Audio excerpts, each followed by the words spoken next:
Nuestro tema en esta mañana lleva por título José, paternidad efectiva. En la Biblia, esta historia que vamos a tratar en esta mañana gira en torno al nacimiento de Jesús. Y la Biblia nos dice, ¿verdad?, que Jesús, nuestro Señor, tuvo padres terrenales, ¿cierto? José y María. Estos hombres eran como tú y yo. Tenían faltas, tenían errores, ¿cierto o no? No eran superhombres, tenían faltas y tenían errores. Pero estos hombres fueron elegidos por Dios. Cuando Dios decidió entregar a su Hijo, y en ese proceso Jesús necesitaba, para salvarnos, encarnarse, ser hombre, Dios escogió a sus padres. Y en la Biblia se habla mucho más acerca de la madre, ¿cierto? Acerca de Jesús. Es la que toma un poco más de protagonismo a través de los evangelios. Al principio, un poco durante su ministerio y al final en su muerte y su resurrección. Pero de José se habla muy poco, ¿cierto? Solamente se menciona en el libro de Mateo y en el libro de Lucas. Pero se habla muy poco de él. Pero en esta mañana quiero recalcar una actitud que nosotros necesitamos desarrollar y que debe ser la característica de cada uno de nosotros como adventistas del séptimo día. La Biblia dice de que la verdad y el amor andan juntos, ¿cierto o no? La verdad y el amor no pueden desprenderse, no podemos apartar uno del otro. La verdad y el amor andan juntos. Y de hecho, eso se hizo realidad en la persona de Cristo, ¿verdad? ¿Cierto?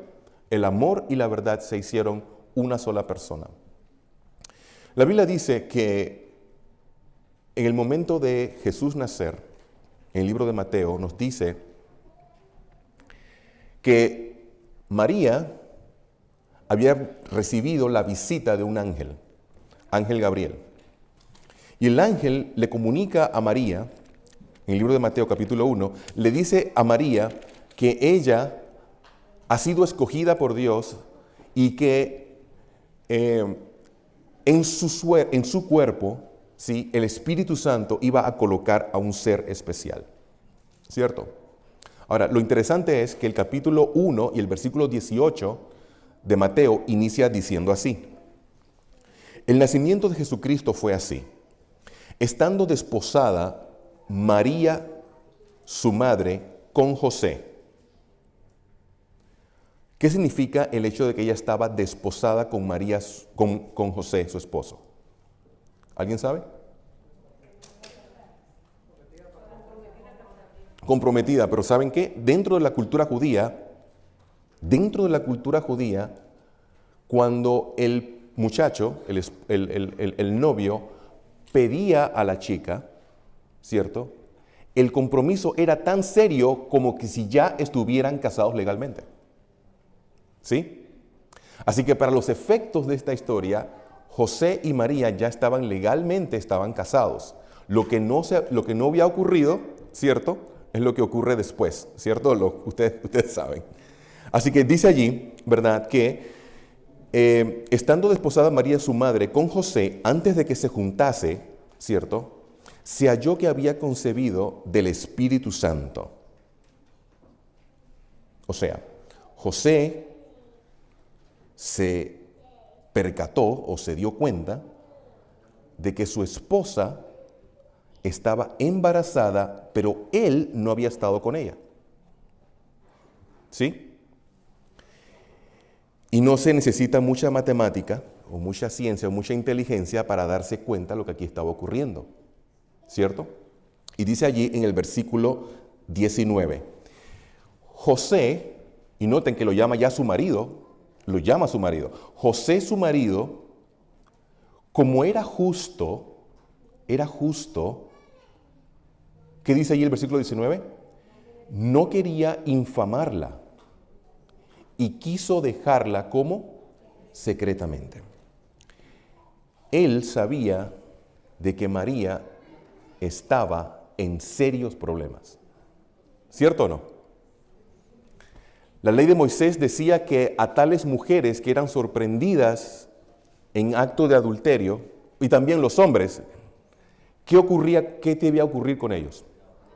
Tenían que morir apedreados. Y no solamente eso, sino también la vergüenza que eso traía a la familia. Y la Biblia dice que José era justo y no quiso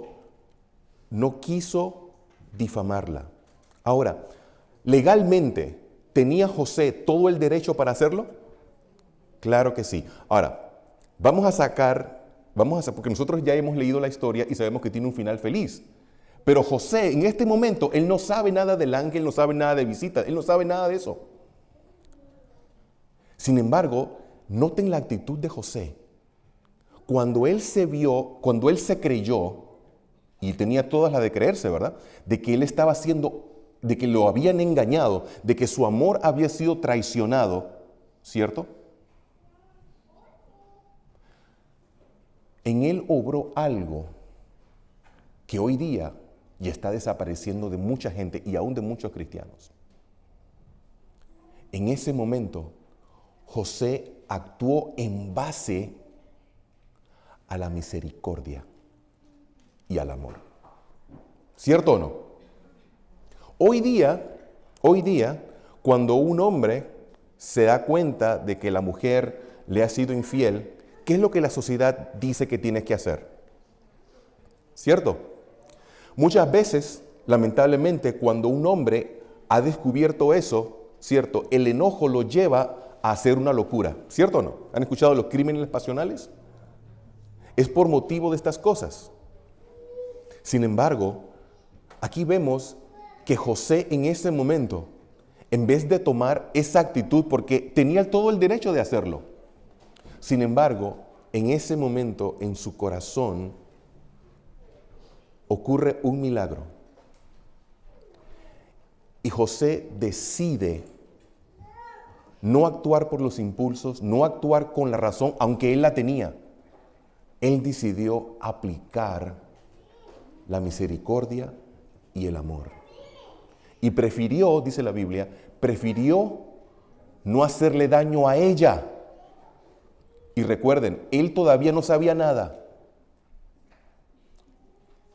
Ese acto de misericordia y ese acto de amor, hermanos, debe ser una característica del cristiano.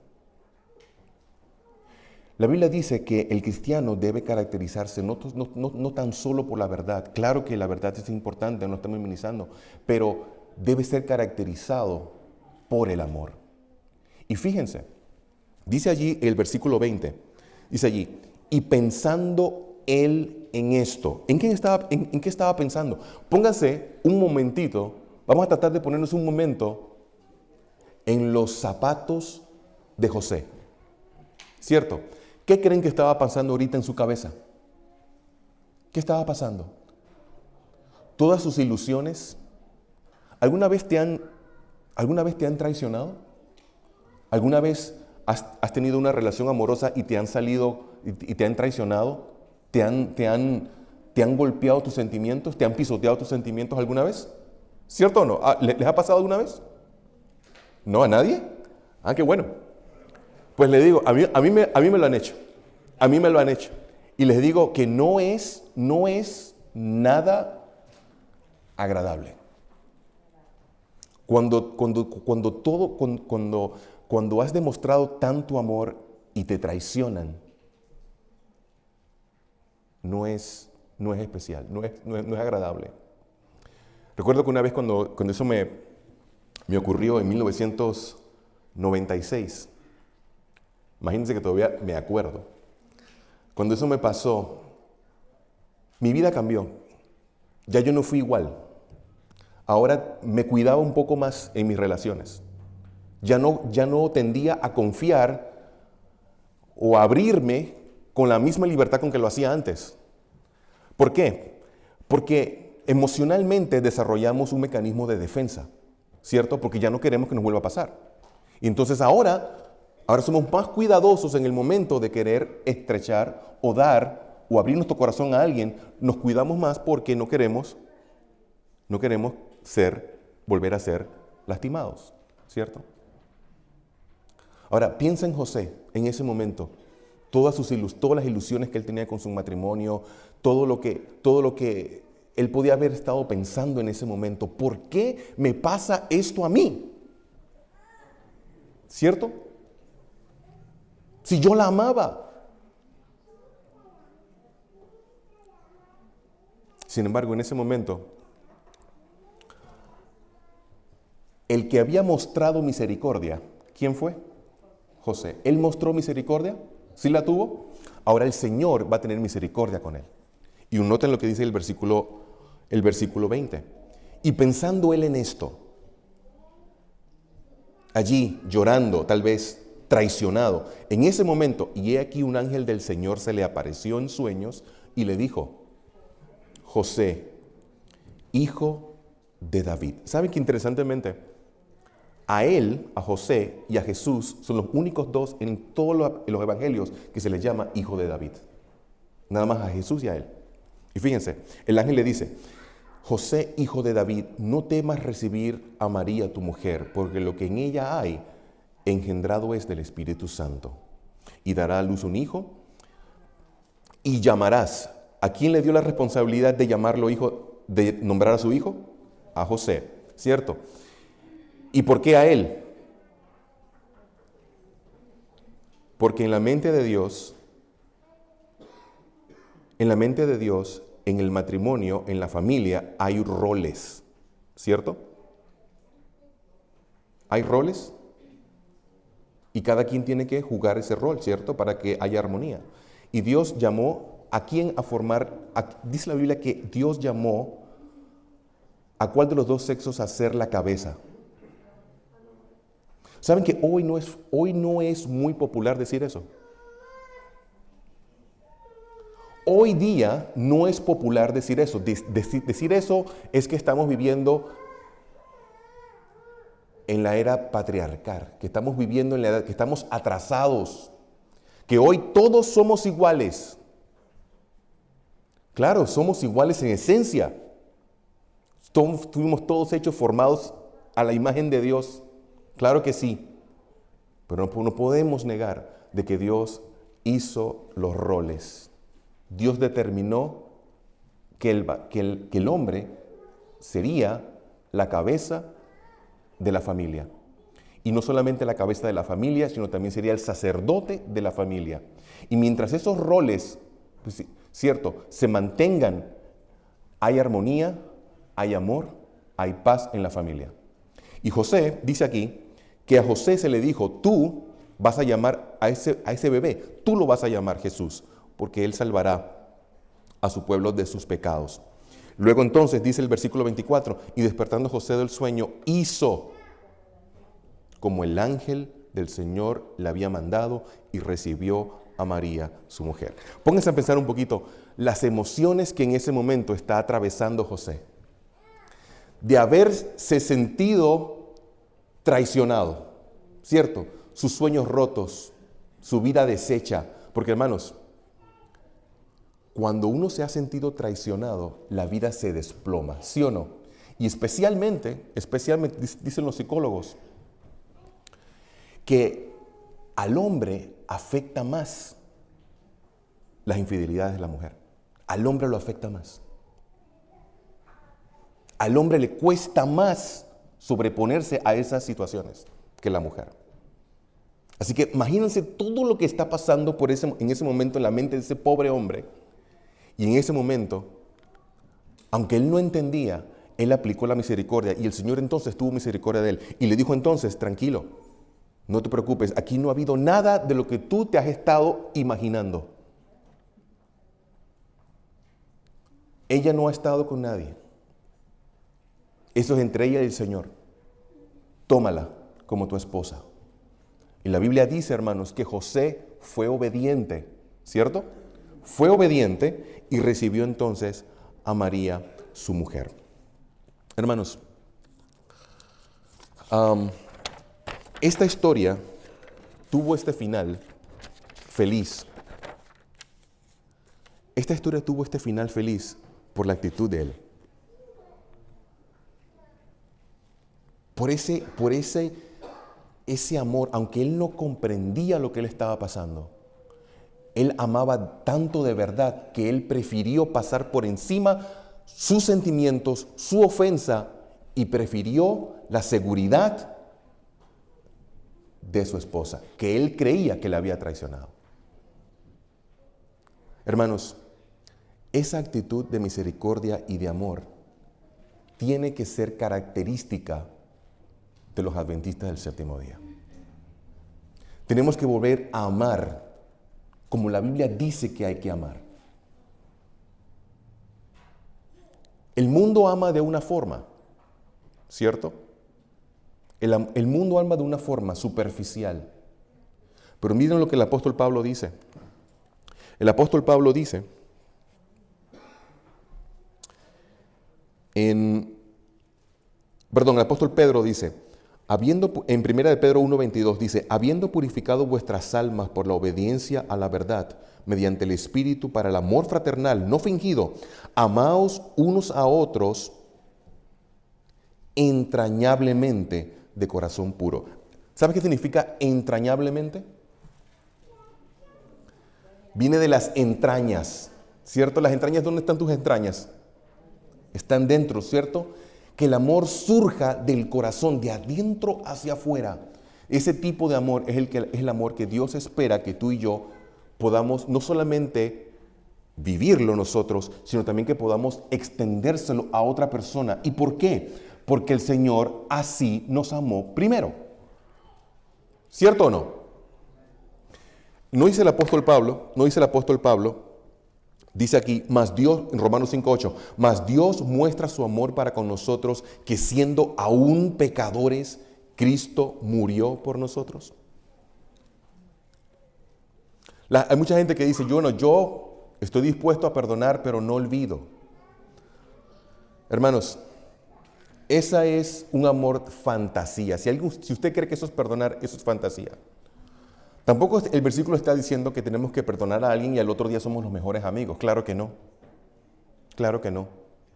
Pero lo que la Biblia nos enseña es que cuando usted ha sido ofendido, cuando usted se le ha atacado, cuando usted se le ha hecho sentir mal, nosotros somos los que tenemos que dar ese primer paso, tener la iniciativa para la reconciliación. Y tú te preguntas ¿por qué? Porque Dios hizo eso con nosotros.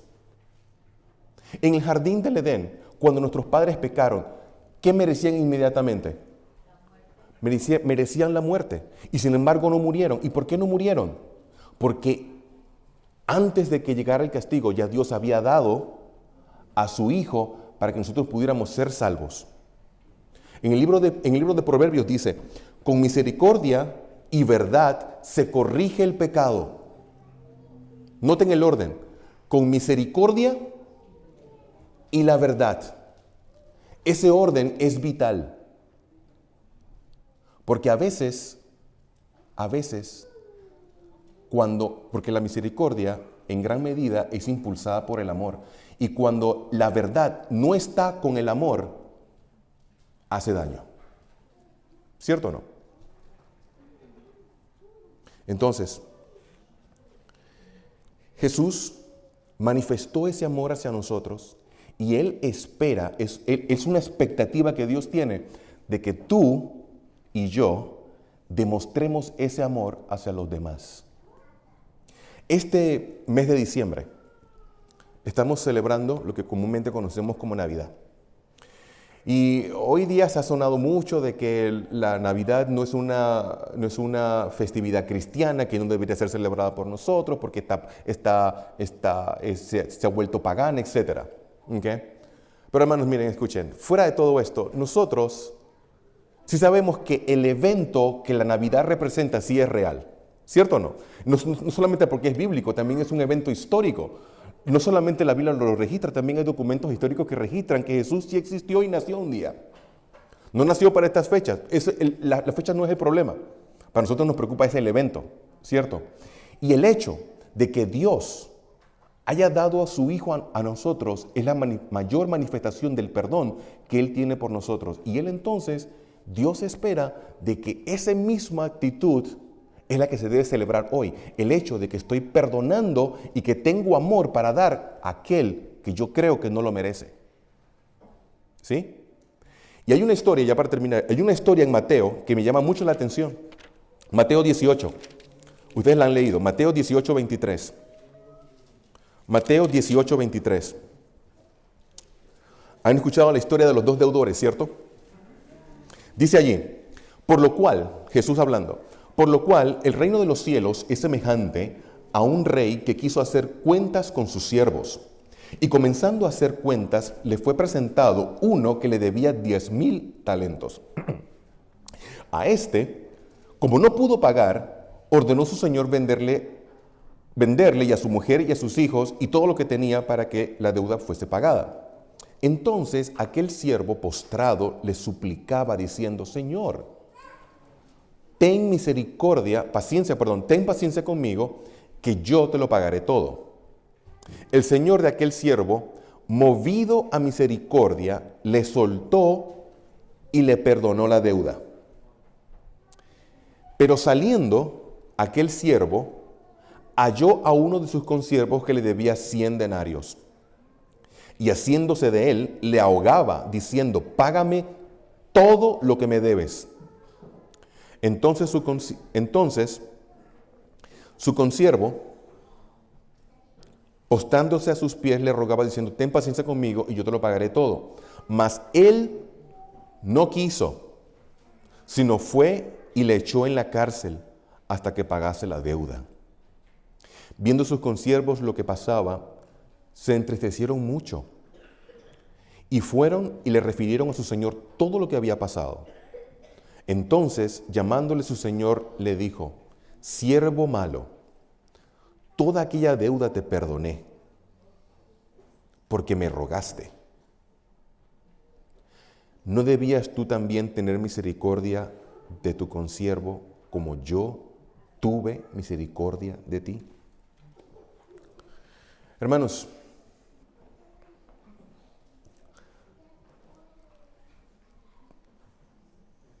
¿tienes a alguien en este momento? ¿Conoces a alguien que te ha hecho algo, que te ha ofendido, que te ha hecho sentir mal?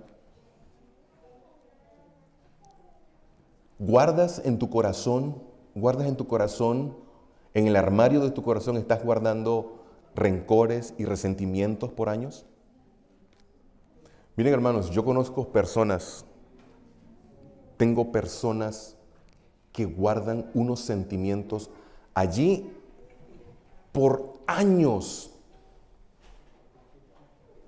Yo no me explico cómo pueden ser felices, cómo pueden ir a la iglesia, cómo pueden cantar, cómo pueden ir a la cama a dormir con el corazón lleno de estas cosas. Pero ¿sabe qué? Cuando tú ignoras la voz del Espíritu Santo, que habla a tu corazón y te dice, tienes que arreglar eso, y tú decides ignorarlo, ¿sabes qué ocurre en tu corazón? ¿Qué ocurre cuando la voz de Dios la ignoras? ¿Sabes qué ocurre? Tu corazón se va volviendo duro. Y el problema no se resuelve, tu corazón se endurece y tú te sigues envenenando con esos sentimientos en tu corazón que no resuelves. Y eso es lo que muchas veces te daña la salud. Llega cualquier enfermedad y te enfermas. Porque esos resentimientos y rencores tienen un efecto en nuestra vida física. Eso no lo digo yo, eso lo dice la ciencia, está comprobado. Que los sentimientos de amargura, los sentimientos de rencor, resentimientos que nosotros a veces podemos guardar en nuestro corazón, pueden llegar a ser nuestras peores enfermedades. Y hermanos, Dios quiere de que su iglesia sea una iglesia amante, una iglesia en donde el perdón esté a la orden del día. Amén. La Biblia nos anuncia, nos predice que lo que ocurrió en el capítulo 2 de Hechos, ¿recuerdan qué pasó en el capítulo 2 de Hechos? ¿Alguien sabe? Fue el derramamiento del Espíritu Santo, ¿verdad? ¿Recuerdan? De Pentecostés. Dice la Biblia que los discípulos estaban predicando con el poder del Espíritu, ¿cierto? Hablaban en otras lenguas, pero hay otra cosa que ocurrió en la vida de los creyentes. ¿Recuerdan qué era? ¿Qué fue? Comenzaron a preocuparse los unos por los otros. A tal grado de que la gente vendía sus propiedades para saldar la deuda de otro hermano que estaba en necesidad. ¿Cómo se llama eso? Amor, misericordia. Y saben que la Biblia dice que esa misma actitud, donde los hermanos tenían todas las cosas en común y siempre estaban allí para el uno al otro. ¿Saben por qué? Porque ya el yo no existía. Ahora existía el hermano primero. Él primero, luego yo. ¿Por qué? Porque ahora el Espíritu de Cristo habitaba en ellos. Y porque eso fue lo que Cristo hizo por nosotros, ¿cierto? Nos puso a nosotros primero antes que Él. Y esa misma actitud, dice la Biblia, que va a volver a ocurrir otra vez. El Espíritu Santo va a volver a derramarse de manera. Esta fue solamente la temprana, ahora viene la lluvia tardía con más poder. Y eso se va a ver. Pero eso solamente se va a ver en aquellos que ahora, en este momento, quieren ser misericordiosos como lo fue José. En Mateo 5:7 dice, bienaventurados los misericordiosos, porque ellos alcanzarán misericordia.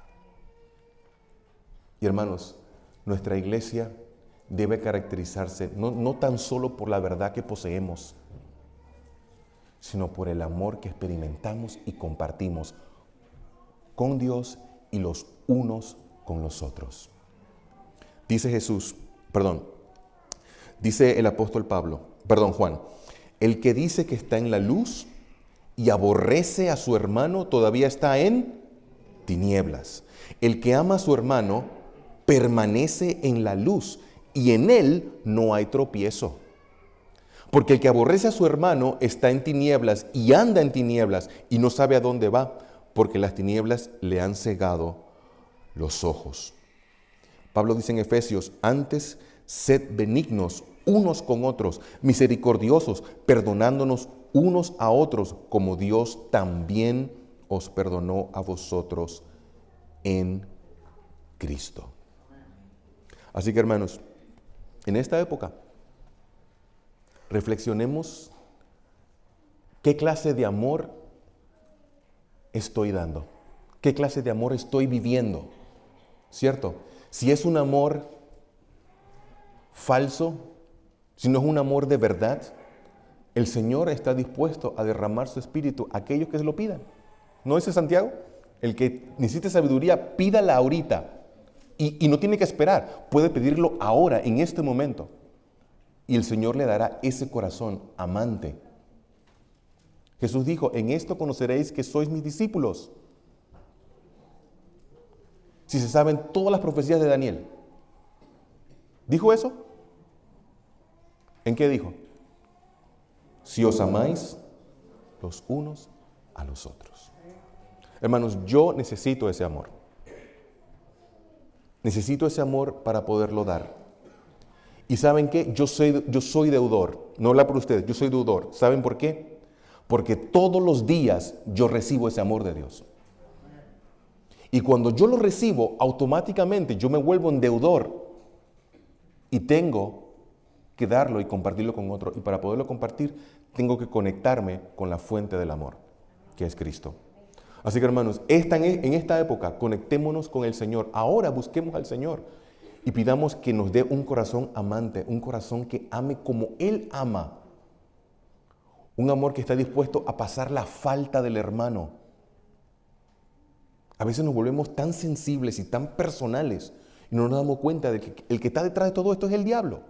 Está utilizando el hermano tal vez o alguna persona, pero es el diablo que está detrás. Te quiere hacer daño a ti. Pero hermanos, ya es hora de que crezcamos, maduremos en esta fe, ¿cierto? Y en el amor. Y cuando lleguen las faltas, lleguen las cosas, pasemos las cosas por alto. No hagamos no hagamos algo grande de algo que puede ser solucionado de una manera amante y cristiana, ¿sí? Así que pidámosle al Señor que ponga en su espíritu esa actitud de amar como Él amó, porque de esa manera seremos conocidos.